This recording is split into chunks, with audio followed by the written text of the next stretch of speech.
Good evening, ladies and gentlemen. Jai Hind.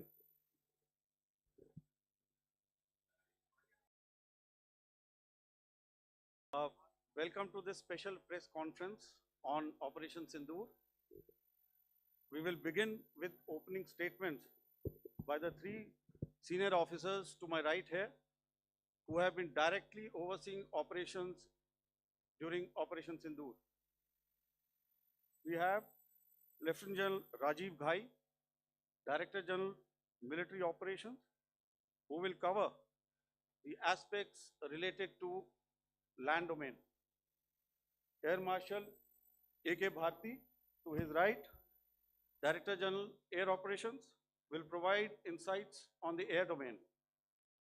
And to my right is Vice Admiral A.N. Pramod, Director General Naval Operations, who will cover aspects on maritime domain. Following their briefings, we will move on to the question answer session. I now request the DGMO to commence the opening brief. Thank you, Sandeep. A very good evening to all of you, ladies and gentlemen.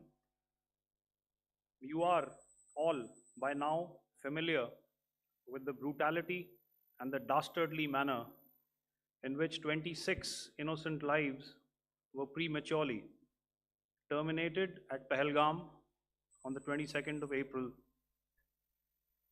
When you combine those horrific scenes and the pain of the families that the nation witnessed with numerous other recent terrorist strikes on our armed forces and defenseless civilians, we knew that the time had arrived to make yet another compelling statement of our resolve as a nation.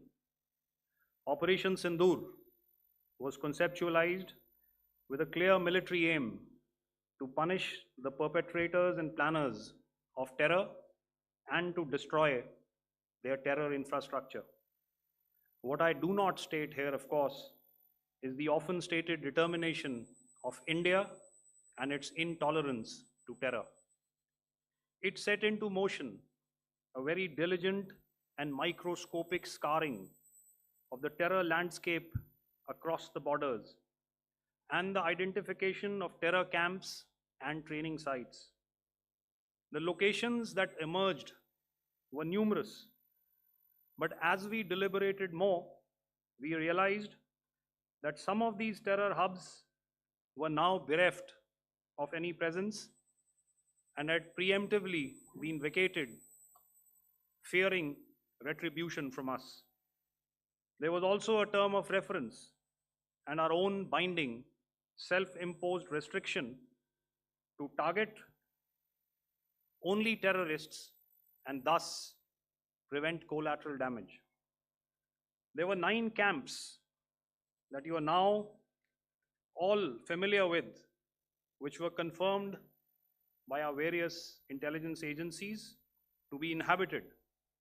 Some of these were in POJK, while there were others that were located in the Punjab province in Pakistan.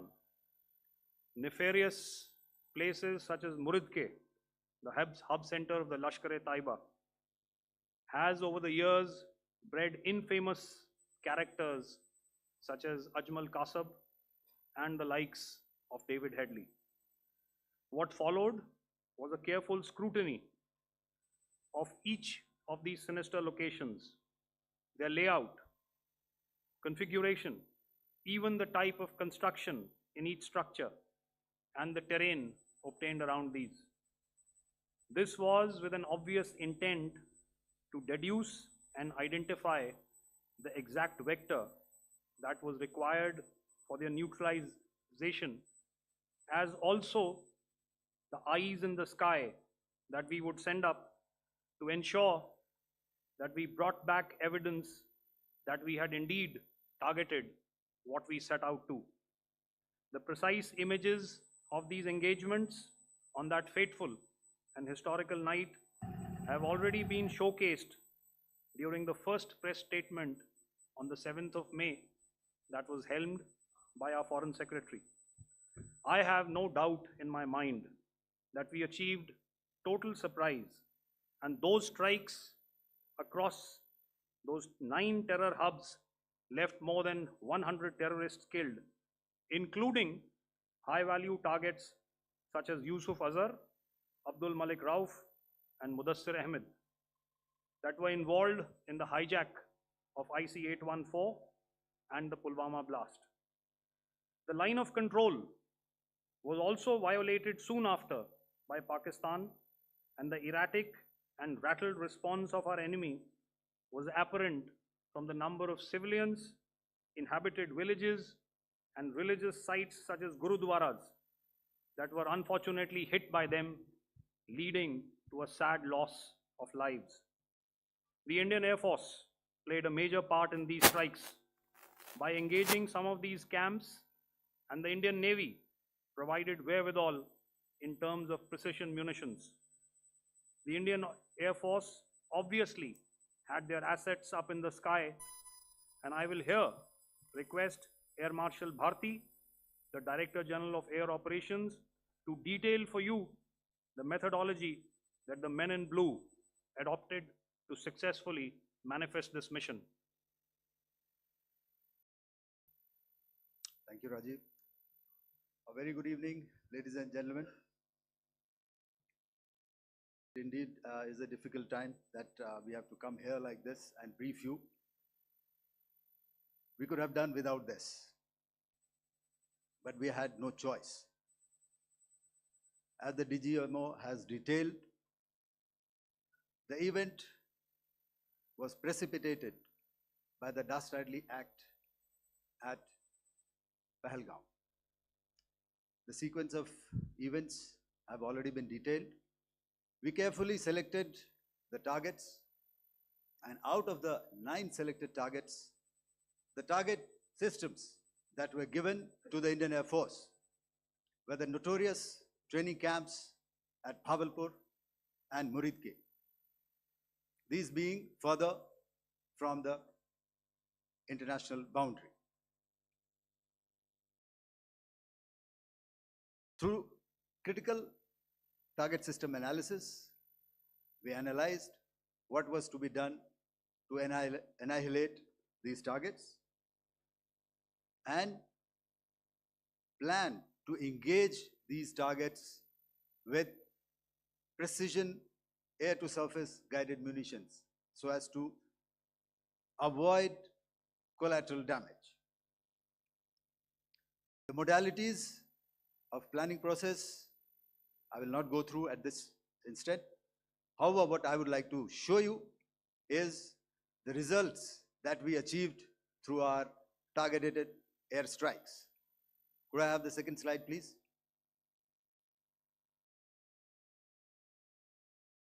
Yeah, change, please.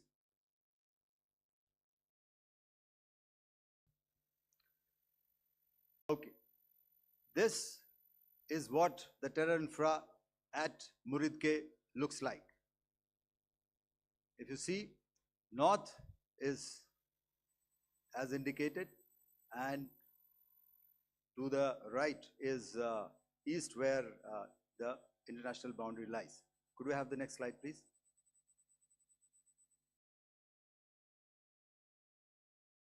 Orientating. Just go back one slide. Okay. Please have a look at this red building, the series of buildings out here, and this empty ground. Next. If you relate, the empty ground is here, and you see this is the first weapon that is impacting. This is the impact point number 1 on Muridke training camp with our precision guided weapon on early morning 7. Next, please. Keep your eyes glued for the second weapon coming in and the second impact on the selected target point. Next slide, please.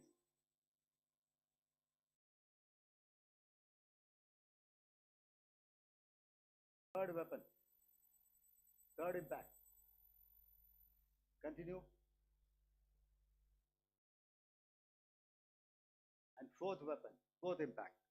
So through these targeted and precision targeting, we addressed the target at Murid K, which was the turning infrastructure. Can you hear me? All right. Okay, I'll come closer to the mic. Now we go to the next target, which is the Bhavalpur training camp. Next slide, please.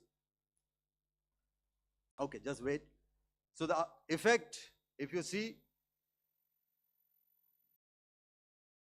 impact point, if I can point out, this is the impact point. The ammunition has gone through the roof and it has created a blast inside, the photographs of which you would have, all of you would have seen.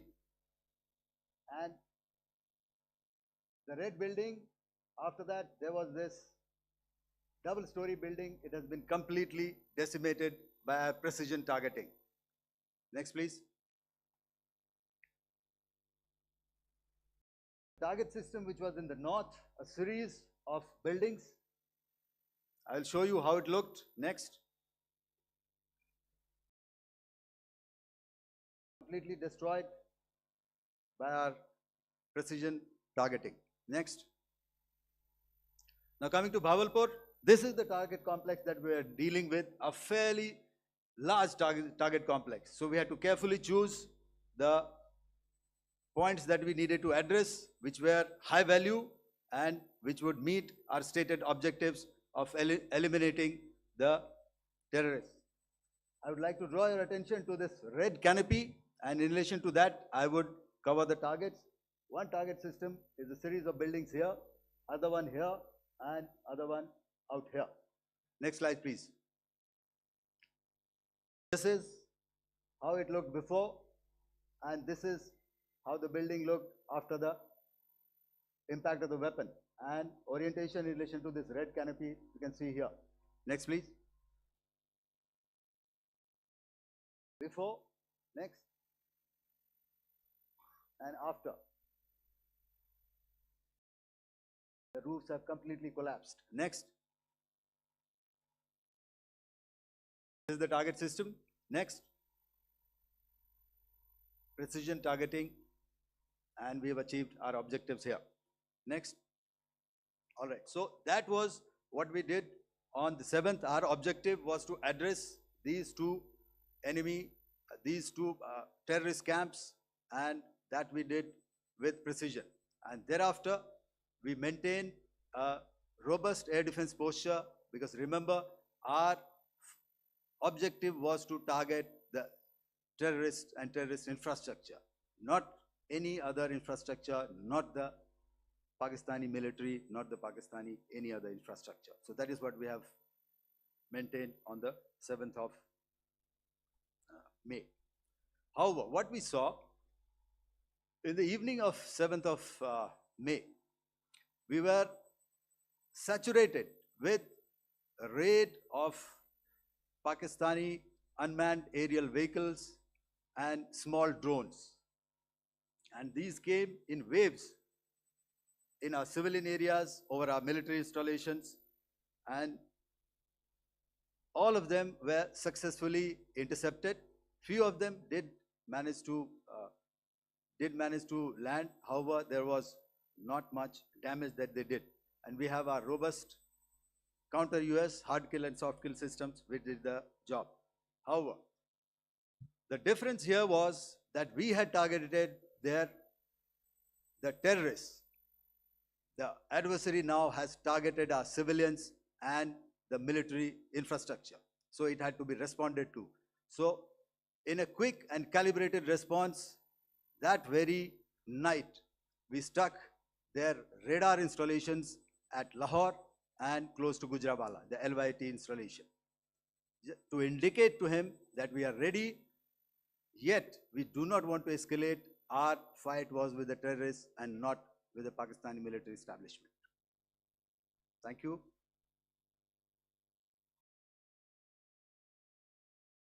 Thank you, Air Marshal Bharti. So, ladies and gentlemen, he's outlined operations not only on the night of 6th and 7th of May, when Operation Sindoor commenced, but also on the subsequent night. Being well aware and familiar with the congenital and impulsive nature of our adversary. And even though we did attempt to reach out and communicate our compulsions to strike at the heart of terror to my counterpart in the immediate wake of Operation Sindoor, the request was brusquely turned down, with an intimation that a severe response was inevitable and in the offing. We were, of course, prepared. Operations on the 7th and the 8th, Air Marshal Bharti spoken about.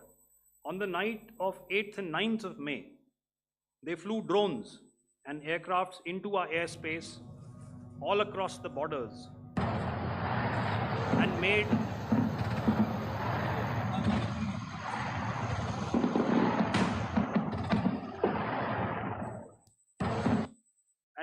largely unsuccessful attempts to target numerous military infrastructure. Violations on the line of control by Pakistan also commenced yet again and precipitated into fierce RT engagements. The air operations on the night of 8th and 9th of May, I'll yet again request the DG Air Operations to cover.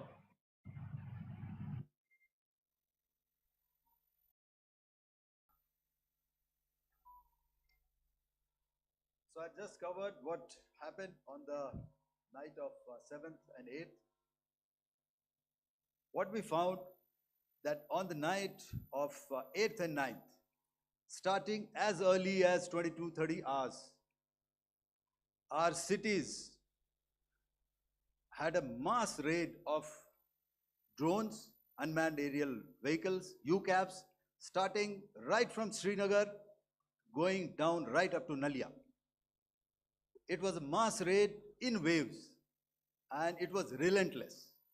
However, we were prepared and our air defense preparedness ensured that there is no damage on ground or to any of the intended targets that the enemy might have planned for. The difference between 7th night and 8th night was that on 7th night, he sent in his Yeha class of UAVs. However, these UAVs can go some distance, they are armed. However, on the 8th, less numbers of armed UCAVs were there or UAVs were there, and more numbers of quadcopters, maybe for surveillance or just for harassment of civilians. This continued till midnight. Our air defense preparedness ensured that there was no damage on the ground, either to the military installations or to the civilians. However, the enemy had yet again shown that he wanted to up the ante and he wanted a fight, and we were up to the task. In a measured and calibrated response, we once again targeted his military installations, which included his SAM sites at Malirkant. This also included his surveillance radar sites at Lahore and close to Gujranwala. These were suitably addressed, and thereafter his drone attacks continued even till morning, which we countered, and during the daytime there was some respite. Here I would like to bring out another aspect. What we found was that while the drone attacks were being launched from somewhere close to Lahore, enemy had allowed his civilian aircraft to also continue to fly out of Lahore. Not only his own aircraft, but international passenger aircraft, which is quite insensitive, and we had to exercise extreme caution, even at the cost of some tactical disadvantage, to ensure that there is no damage to any of the civilian aircraft. And this was also brought out in our press briefing during the day. So I will now hand over to my colleague to cover the events of 9th onwards. On land, we also undertook certain measures such as deployment of air defense and electronic warfare assets to establish an integrated grid with the Indian Air Force.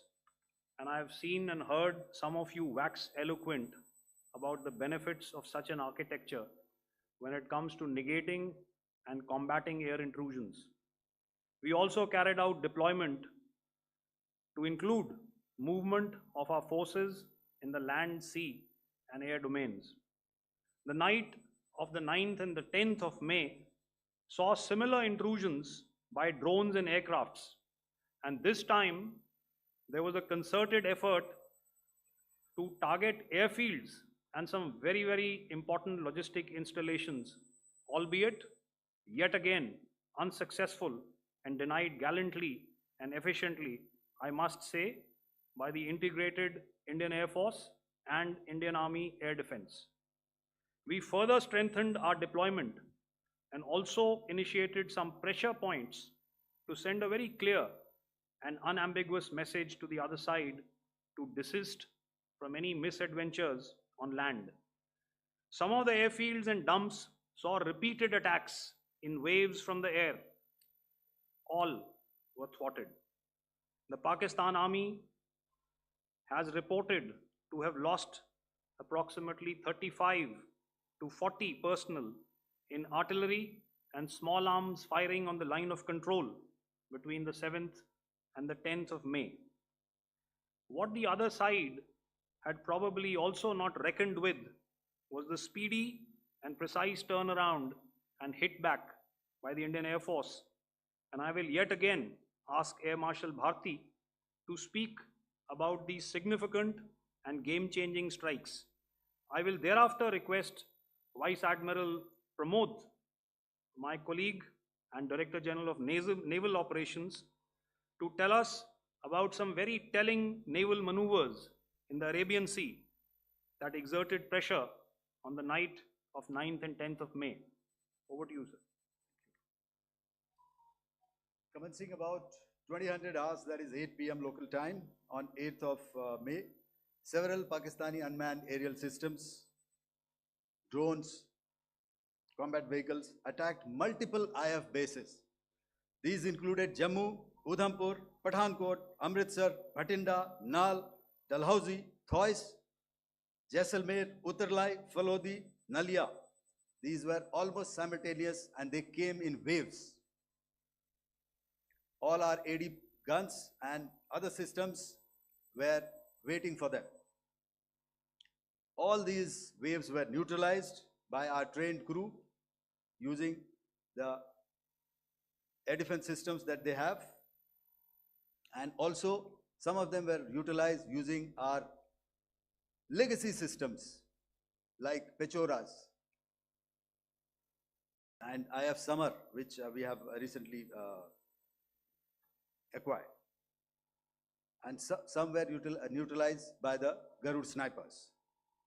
There was no damage on ground from these incursions and these mass raids, if I could call them, from the Pakistani side.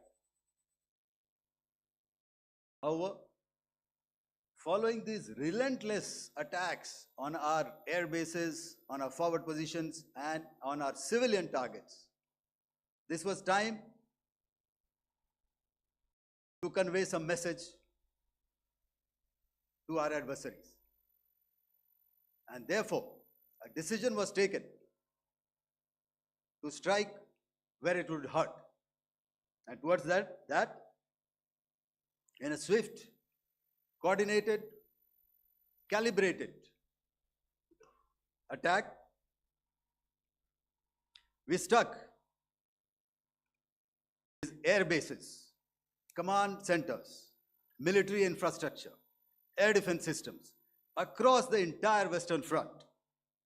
The bases we struck include Chaklala, Rafiki, and mind you, Chaklala is Islamabad, Rahim Yar Khan, Sakar, sending a clear message that aggression will not be tolerated. This was followed by strikes at Sargoda, Bholari, Jacobabad, We also struck the C2 centers at Murid, the UAE complex at Murid, Rafiki, radar at Chunia, which I will show you, Rahim Yar Khan airfield, and the unmanned combat aerial vehicle hangar at Sakar. I would like to reiterate here that we have the capability to target every system at these bases and more. However, it was only a measured response to instill good wisdom to our adversary to refrain from further escalation. IF response was directed only at military installations, avoiding civilian and collateral damage. I would now like to show you some of the effects that have been achieved as a result of our air operation.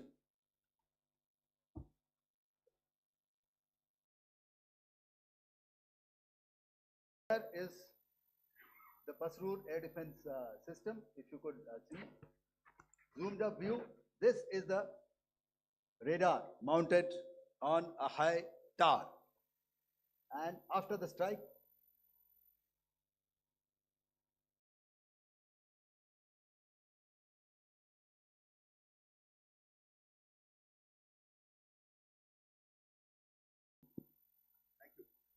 can you hear me? Yeah, thank you. And after the strike, this is what has happened. This radar has been taken out, completely burnt. Next slide, please.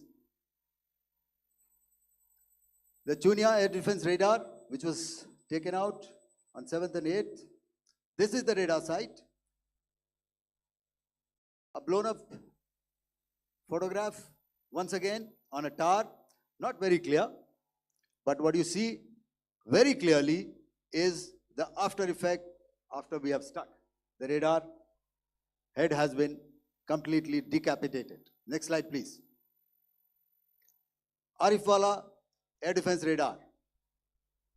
In this complex, you see how it looked before, blown up image, and after really blown up. Next. Now coming to Sargodha airfield. Remember, this is one of their important airfields wherein they have a lot of assets, F-16s, other assets which they keep getting, training institutes. And we have stuck this airfield. It is not, if you zoom in here, then one impact point here on the runway and second impact point of our weapon, precision weapon on the runway. And if you see, this blown up, repairing going on. Same here. Next. Rahim Yar Khan. This is the area we have struck. A deep strike out here and one complex here. So this is how it looked before, and same. You see a big crater, another crater here, and this complex after strike neutralized. Next. Chaklala airfield, Noor Khan, once again a major air base, a lot of their logistic assets out here. This was the chosen complex that we intended to strike and convey a message. Next slide, please. This is how it looked before, and this is how it looked after our strike. Next. Sakar. We chose the radar site at Sakar. This is the radar site. And after it was struck, this is the aftermath, completely burnt out. Next, please. Aircraft shelter. This is how it looked before the strike, and this is how it looked after the strike. The roof of the buildings completely caved in and burnt. Next. Bolari airfield, aircraft hangar. This is how it looked before, and this is how it looked after the precision strike. Next. Jacobabad, aircraft hangar, and this is how it looked after. Next. So what I'm trying to convey here, ladies and gentlemen, is to start with, Our fight was neither with the Pakistani military nor with anybody else who's there on the other side. Our fight was with the terrorists. We neutralized the terrorists that we selected to be neutralized, and thereafter we only maintained the air defense posture. However, we were relentlessly pounded by waves after waves, night after night, by his UCAVs, by his drones, and by his other unmanned aerial systems. And that left us with no choice but to retaliate, and yet our retaliation was calibrated, it was graduated, and it was proportionate. Thank you.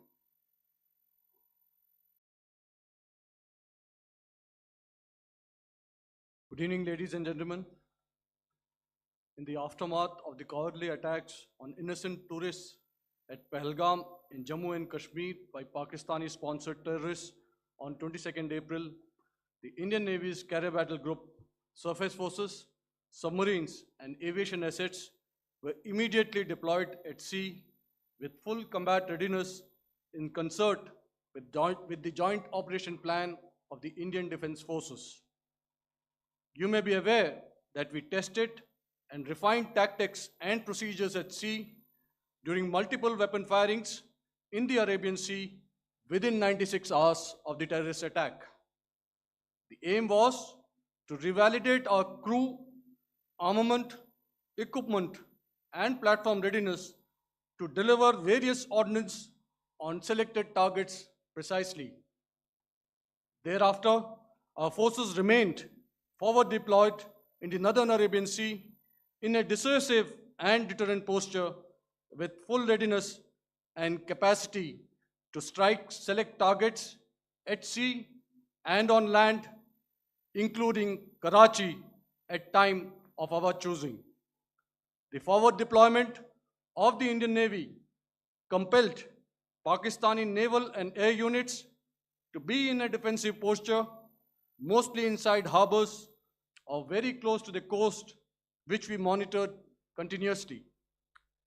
The Indian Navy maintained seamless maritime domain awareness throughout the duration and was entirely aware of the location and movement of Pakistani units. In effect, we had and continue to have good battle space transparency using our maritime domain awareness grid. As you are aware, our response has been measured, proportionate, non-escalatory, and responsible from day one. Accordingly, the calibrated approach considered all options, including the ability of the Indian Navy for offensive action from and at sea. As part of this escalation control mechanism, the application of force by the Navy was planned in a synchronized manner in coordination with the Army and Air Force, the highlight being teams from the three services working closely in an integrated manner. Along with the kinetic actions by the Indian Army and Indian Air Force, the overwhelming operational edge of Indian Navy at sea contributed towards Pakistan's urgent request for a ceasefire yesterday. As we speak, Indian Navy remains deployed at sea in a credible deterrent posture to respond decisively to any inimical action by Pakistan or Pakistan-based terrorists. Thank you. Samno Varna, Jai Hind. Now I'll hand over to Director General Military Operations for further proceedings. Ladies and gentlemen, on the 10th of May, in the morning, even as we were getting into a huddle to wargame the events of the previous night, a routine exercise, I received a message on hotline from my counterpart in Pakistan seeking my willingness to communicate. Since our initial aim was to strike at terror camps, and all our actions in the subsequent days were in response to the intrusions and violations by the Pakistan Air Force and its army, it was decided that I would indeed speak with my counterpart.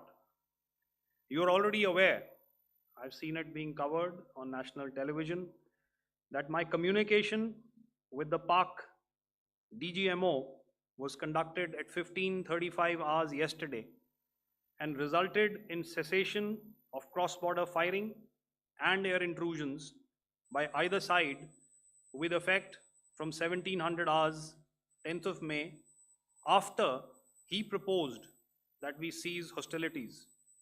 We also decided to further speak on the 12th of May, that's tomorrow, at 1200 hours, to discuss the modalities that would enable the longevity of this understanding. However, disappointingly, and must I add, expectedly, it took only a couple of hours for the Pakistan Army to violate these arrangements by cross-border and across the line of control firing, followed by drone intrusions across the expanse of the Western Front through last night and in the early hours of the morning today. These violations were responded to robustly and dealt with as they must be. We have earlier today sent another hotline message to my counterpart highlighting these violations of the understanding between the DGMOs on the 10th of May and our firm and clear intent to respond to these fiercely and punitively, if repeated tonight, subsequently, or later. In this regard, I must inform all of you that the Chief of Army Staff has earlier today conducted a security review and has granted full authority to our Army commanders for counter actions in the kinetic domain in case of any violation by Pakistan. In the end, I pay my solemn homage to my 5 fallen colleagues and brothers from the armed forces and civilians who have tragically lost their lives in Operation Sindoor. Our hearts go out to the bereaved families, and we express our solidarity to them in this lifetime and beyond, at this grave juncture in their lives. Their sacrifices shall always be remembered and spoken of in glowing terms by a grateful nation. We have thus far, ladies and gentlemen, exercised, and my colleague Pramod highlighted this, immense restraint, and our actions have been focused, measured, and non-escalatory. However, any threat to the sovereignty, territorial integrity, and safety of our citizens will be met with decisive force. Jai Hind. Okay, ladies and gentlemen, we are now open for questions. All right, now since I would not know all of you, I would expect you to please raise the placard or your hand, and once I indicate, I expect you to please give out your name and the media group that you belong to. Keep your questions short so that we can take as many questions as possible. Also, ladies and gentlemen, kindly bear in mind that confidential aspects may not be answered by the 3 DGMOs. Right. I've got a lot of hands here. Let me start from the left. Left foot always in front when we start marching. So here we have to the left, okay, yeah, 238.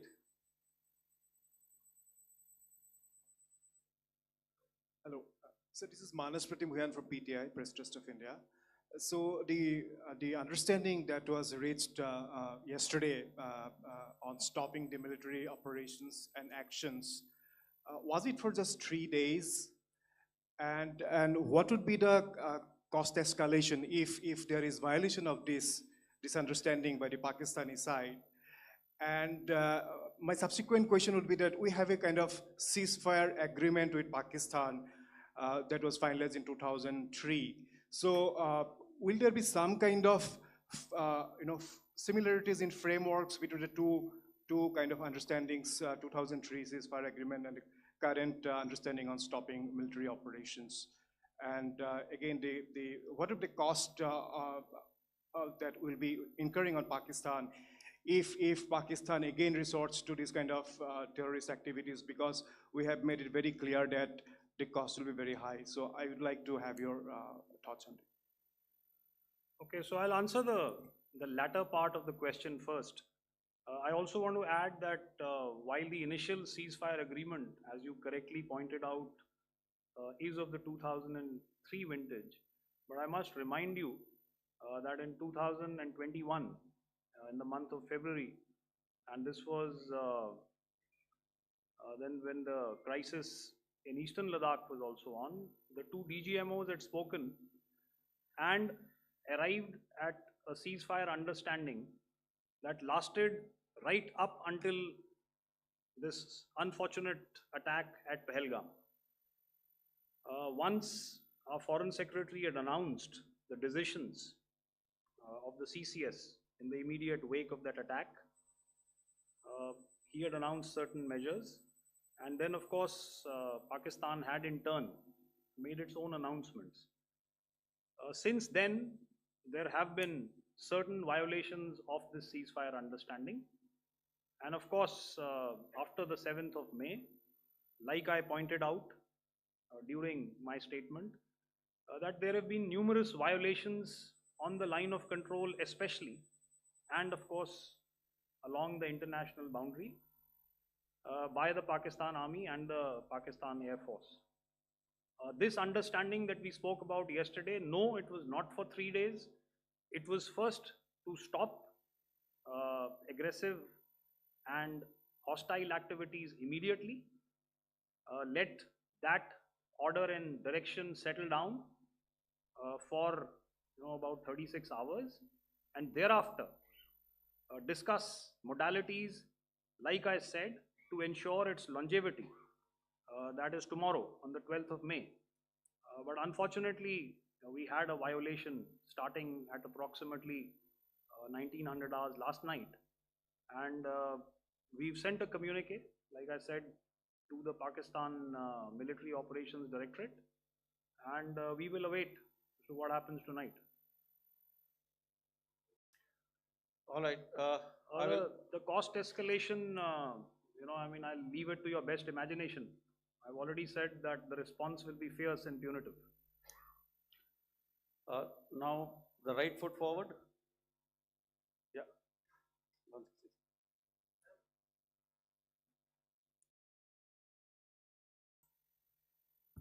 Sir, I'm Ajit Dubey from ANI, sir. Sir, my question is that you talked about the loss of lives to the Pakistan army, that was around 35 to 40 kills secured by the Indian army. Sir, can you tell us what would be the total loss of life to the Pakistan army in both army and air force attacks, sir? And how good was the performance of the BrahMos, Scalp and the S-400 during the operations? And sir, since we have sir, just one line, No multiple questions, please. sir. All right. And since sir, we have achieved such a spectacular, we have made good achievements in this entire operation. Can we say that we have emerged victorious, or we have a big upper hand over the Pakistanis in this entire conflict? Thank you very much, sir. So I'll answer the question about the loss of lives on the other side. Of course, there are various means to ascertain that number. There is information from various agencies that come in. There are, of course, on the line of control, other ways to find out as to what has been the effect of what you are doing there in ceasefire violations. So therefore, I mentioned 35 to 40 on the line of control, and please remember that once Operation Sindoor was launched, the responses of the Pakistan Army were also on Indian Army or the Indian Armed Forces infrastructure. Let me put it that way. So that's why I did not cover casualties of the Pakistan Army, at least in the initial phases of battle, because those were not our targets. Our targets were terror-oriented, and of course later, once they launched air intrusions and air operations on our infrastructure, we've used heavier weapons, and of course there would have been casualties, but those are still being assessed. The effects of the weapons that you mentioned, I will request Air Marshal Bharti to apprise all of you about those. Good evening, Mr. Ajit. How are you? Ajit, okay, the meeting after some time. I never mentioned about any of the weapons that we used. Check. Okay. What I was saying, that I never mentioned of any of the weapons, the caliber that we used. All right, so we'll leave it at that. Those are matters of operational details which I would not like to go into. But suffice to say that whatever methods and whatever means we have chosen, it had the desired effects on the enemy targets. How many casualties? How many injuries? Well, to start with, our aim was not to inflict casualties, but in case there have been, it is for them to count. Our job is to hit the target, not to count the body bags. And the last part of your question, I wonder if you read out the tweet on ADG-PI at midnight once we'd done what we had to in Operation Sindoor. And that's credit to my friend here on the left. Justice has been served, Ajit. That is all that I will say. Ajit, I'll request you to, refrain putting words into his mouth. All right. Yeah, I'll come back to the left. 147. Sorry, 47. No, 47. Did I see it here or? Yeah. Good I evening, saw it there. gentlemen. Sorry, 147, I saw it there. Sorry. Yeah, since I've already said 147, start please. Hi, sir. Good evening. This is Shivam Patel from Reuters News Agency. Thank you for giving me the opportunity. My question, sir, is how many military targets did Indian Armed Forces strike in Pakistan in response to the attacks from Pakistan? How were these targets selected? And how many troop casualties have been there in total on both sides, if you give details? Thank you. I'm sorry, where are you? I haven't Yeah, spotted his. he's to the Yeah, right. okay. Can you just repeat that for me, please?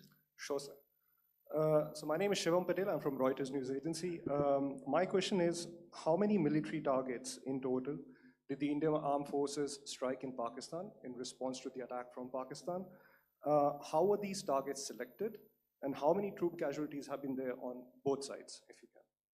So you're speaking of the targets that I mentioned in the wake of the attack at Pahalgam, right?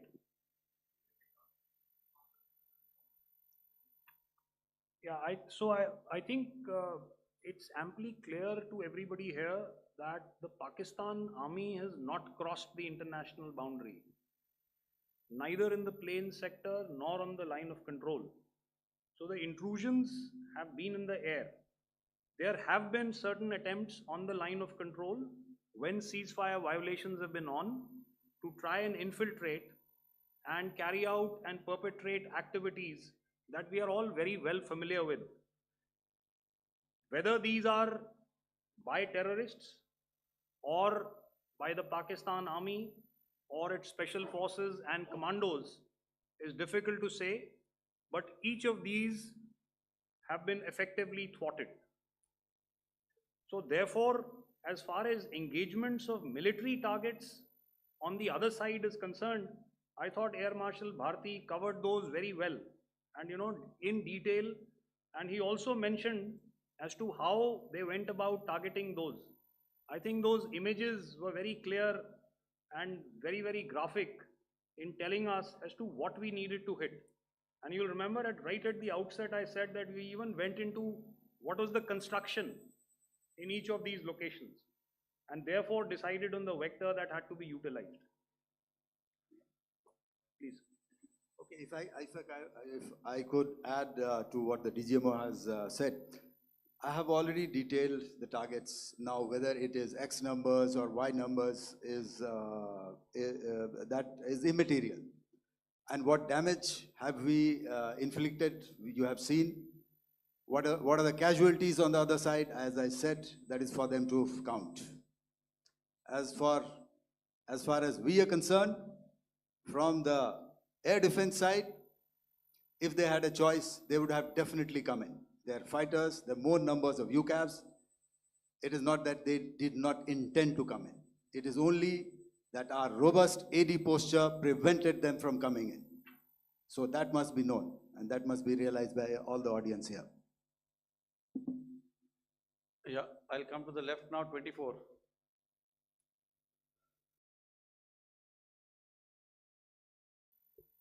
Good evening, sir. This is Anuvesh Rath from Z.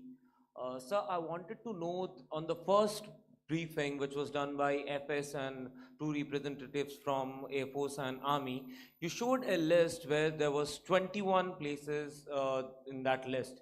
You have stuck 9. Are more operations going to be held? Is Operation Sindoor still on? And the second question, thank you, sir. Thank you so much. And also, I want to congratulate all three of you for a fantastic operation that you guys have done. Thank you so much. Thank you so much for that one question. Yeah. Sir, the question. Unfortunately, Rath, is that your name? I'm sorry. As far as operational details are concerned, I am not in a position to share those right now. But I think I'll take a cue from Pramod. He said towards the end that the Indian Navy is still in a posture that is deterrent. And I have already made it very clear towards the end of what I said that it's only a couple of hours ago that the Chief of Army Staff has carried out a security review, and he's authorized our Army commanders to deal with violations of any kind from across the borders in a manner that they deem fit. So again, to reiterate, the response will be fierce and it will be punitive.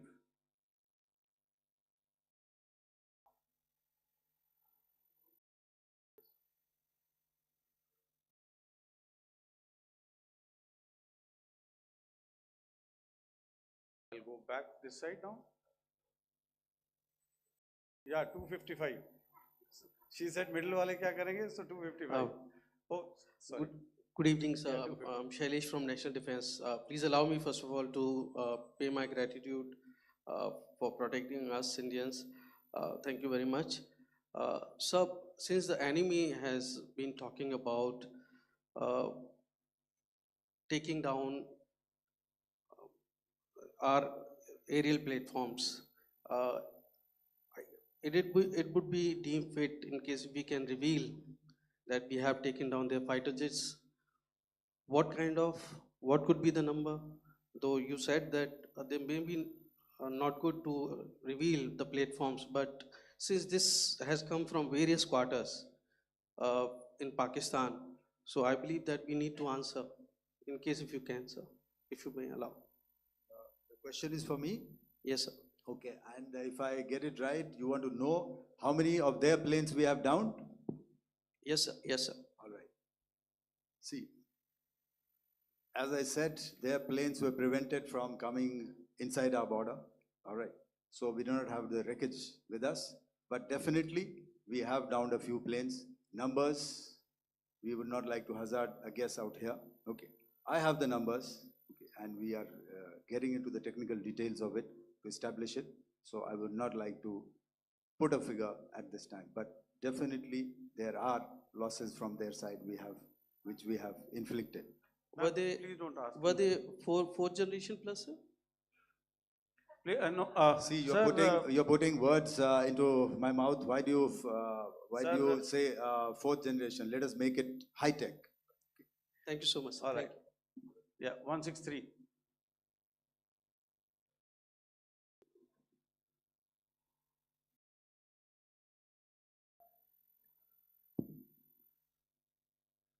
Sir मैं मंजीत नेगी हूँ आज तक से। मेरा सवाल ये है कि इस पूरे ऑपरेशन में जो आतंकी ठिकानों को निशाना बनाया गया, क्या नंबर्स कुछ बता सकते हैं कितने आतंकी मारे गए? कुछ नाम सरकार मतलब कुछ नाम मीडिया में आए भी हैं जो बड़े उसके मास्टरमाइंड थे।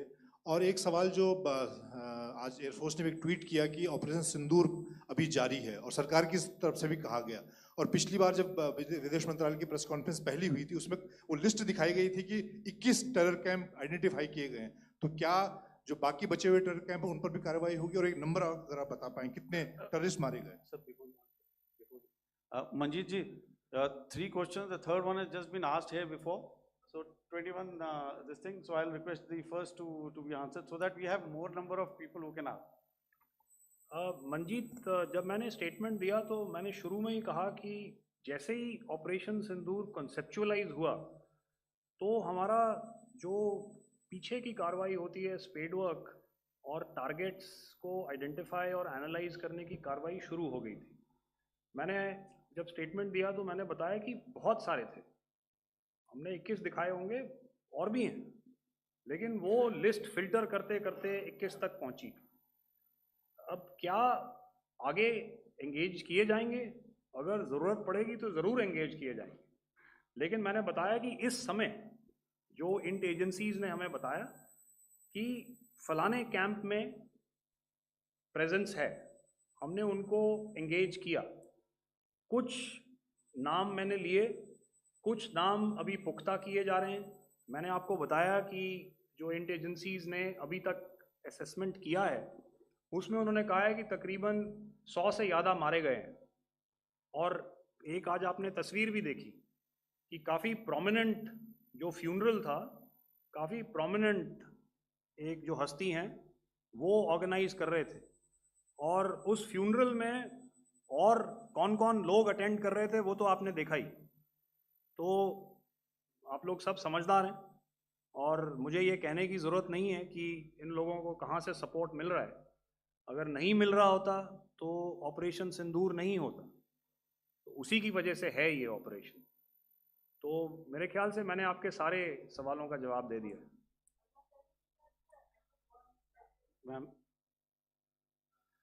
Sir, next is from 17. Sir, मेरा नाम अंजू निर्वाण है, TV9 भारतवर्ष से। सर, मेरा सवाल ये है कि ऑपरेशन सिंदूर में हमारी जो इंडियन नेवी है उसके बारे में सर थोड़ा सा बताएं कि किस तरह की उसकी भूमिका रही, क्योंकि हमने इस दौरान सर देखा कि बहुत सारी स्पेकुलेशन भी रही और ये बोला गया कि कराची तक हमारी नेवी ने ऑपरेशन किया है। तो सर इस पे थोड़ी सी क्लैरिटी चाहिए। और सर हमने कौन कौन से फाइटर एयरक्राफ्ट डाउन किए हैं, अगर उसका भी थोड़ा सा क्लैरिटी मिल जाए तो अच्छा रहेगा। तो मैं आपका पहले सवाल का जवाब दूंगा। I will make few sentences and leave it for your imagination. First of all, as I mentioned, we have quantitative and qualitative edge to deliver a massive blow to our adversary, and we completely dominate in the maritime front. Indian Navy's action is part of the escalation ladder mechanism which we have worked out amongst 3 services. This time, if Pakistan dare take any action, and Pakistan knows it, what we are going to do. That's all. आपके सवाल का जवाब मैं पहले दे चुका हूं। आपके सवाल का जवाब मैं पहले दे चुका हूं, इसलिए मैं बस उस तक ही सीमित रखूंगा और इतना कहना चाहूंगा कि आने वाले दिनों में आपको खुद ही पता चल जाएगा और ऐसी बातें छुपी नहीं रहती हैं, तो पता चल जाएगा। So at this time we'll just let it be. Okay, ladies and gentlemen, we have 1 or 2 more questions, sir. So please, they are going to be outside. You can speak to them there also. 104, 104.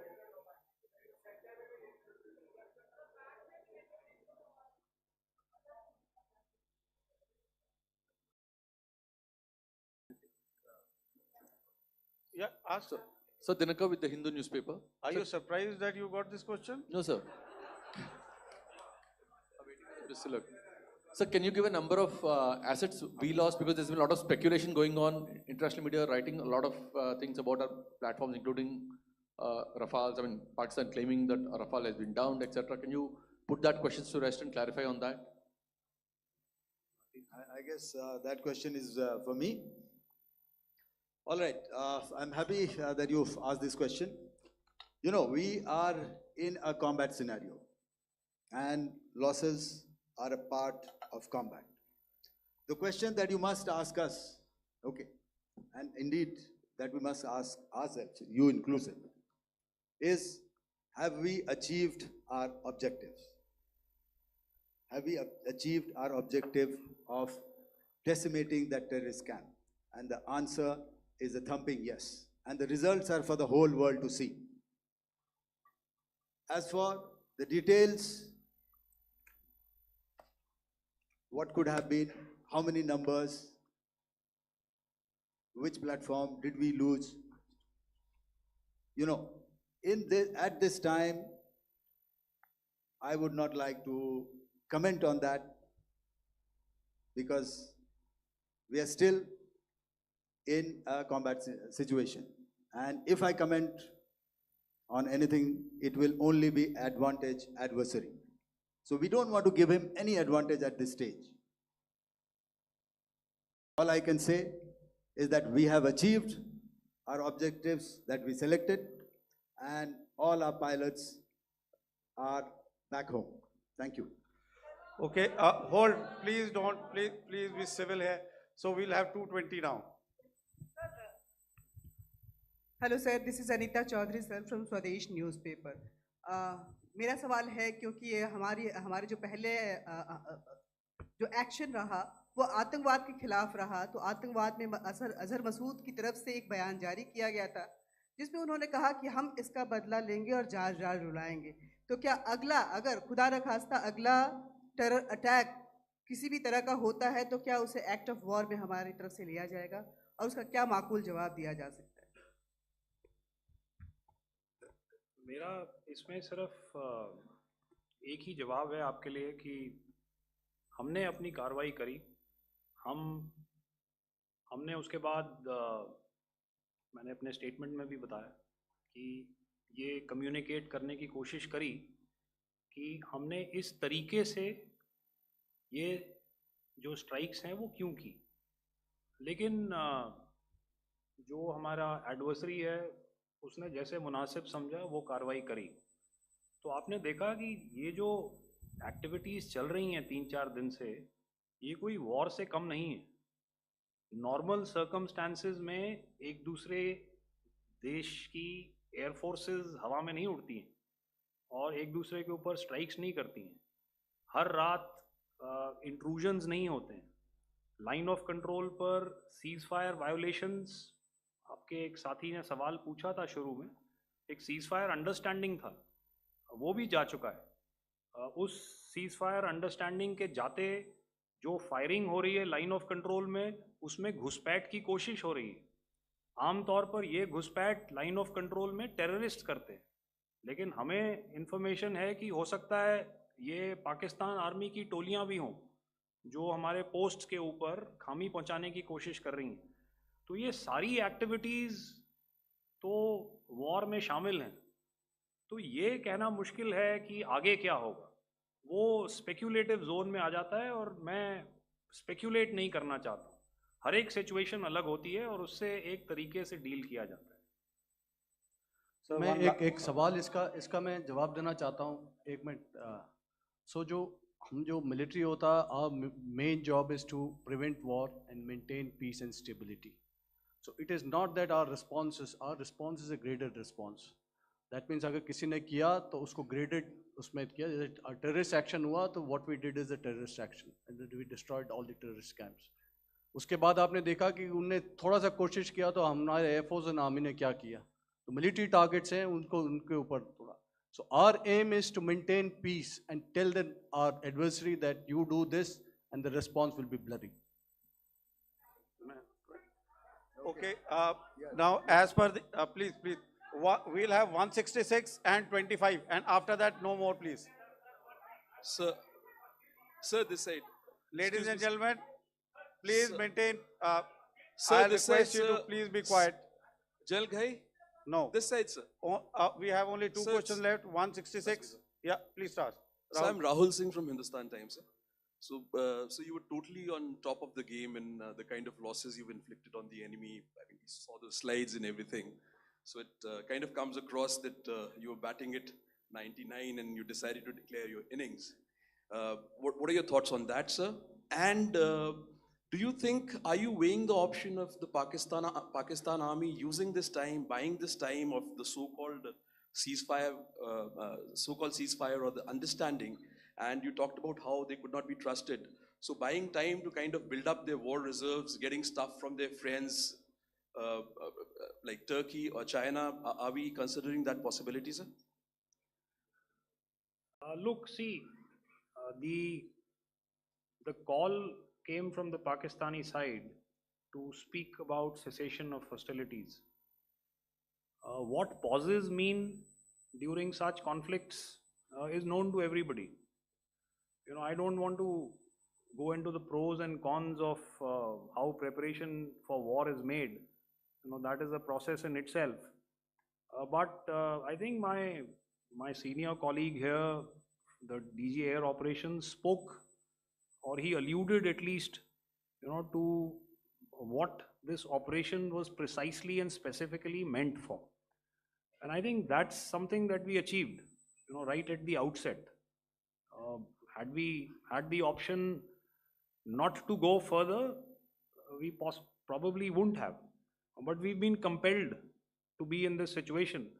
And as you've seen, the armed forces of India, and you know, you've got the three Director Generals sitting here, we are always prepared to face any eventuality. And like I said, that's for the sovereignty, the territorial integrity, and the safety of our citizens. So whatever has to be done will be done. You know, I'm not so concerned about what Pakistan will do in this time. I'm only concerned about what we will do. We have a roadmap and a plan, and we will follow it diligently, and we will follow it to the T. You know, that's the contention that I want to make here today. Ma'am, please. Okay, the last question, and ma'am, 25, she's been asking since Sir, the first one. Sir, I'm Nandita. Sir, She's not asking a question. Sir, I'm Nandita Dagar, DAGAR from DD News and DD India. Sir, I wanted to ask you that my question is to General Ghai. Sir, you spoke to your counterpart yesterday and the Pakistani counterpart. Sir, what is the Indian Army's assessment that despite that agreement, that talk that you had, despite that agreement coming into effect at 1700 hours yesterday, why did they violate it? And number two, yesterday at the joint Defense Ministry and Foreign Ministry briefing, Wing Commander Vyomika Singh and Colonel Sophia Qureshi had told us that we have cited the Pakistani troops amassing at the borders and at the LOC. Sir, has that situation changed? Have they withdrawn? And sir, if in case, despite now there is a lull, of course, but if tonight again, if the enemy again carries out shelling and aerial intrusions through drones, what is going to be our response, sir?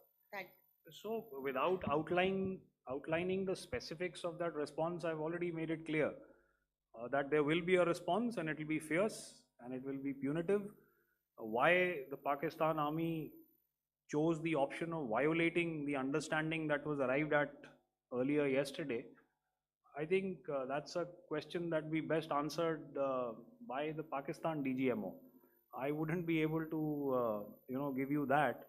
But, in situations such as these, and if you go back into any conflict, sometimes these understandings take time, to fructify and manifest on ground. But without, getting into the reasons. It is our mandate to be prepared at all times, and that we were. It's not as if because there was an understanding we weren't prepared. I must tell you that the armed forces were on a very, very high alert, and they continue to be in that state even as we speak. All right. Ladies and gentlemen, please, ma'am, please. Okay, thank you so much for coming today. Those who have missed asking a question, those who have missed, see, I knew I'll grab this attention from you like this. Those who have missed the opportunity to ask a question can give me a written one. I will definitely get back to you with that. And also, they are they are invited for a cup of tea in my office day after tomorrow. Thank you, ladies and gentlemen, for coming. Thank you. Thank you very much. Jai Hind. Jai Hind.